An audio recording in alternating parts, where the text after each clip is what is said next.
今日嘅助詞仲係那認知部分。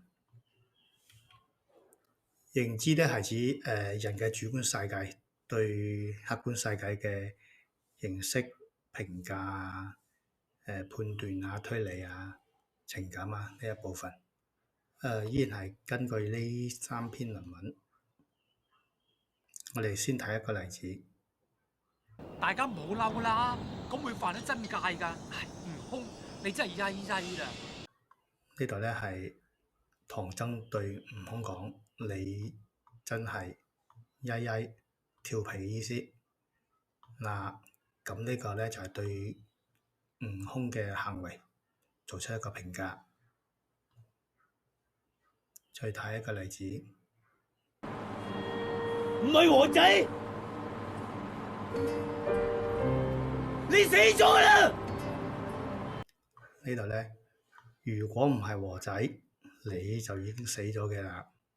咁呢度嗱咧就係對佢作出一個推理判斷。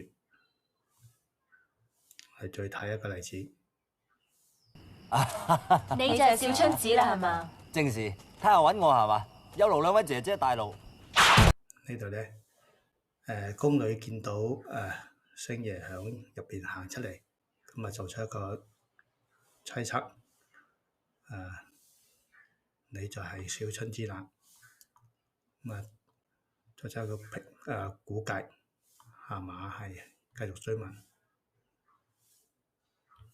咁做一個總結，那咧響主觀嘅認知世界咧係有三個用法，一個就係對事物行為作出評價，第二個咧做一個推理判斷，第三個咧係做一個猜想、猜測、估計，一共三個用法。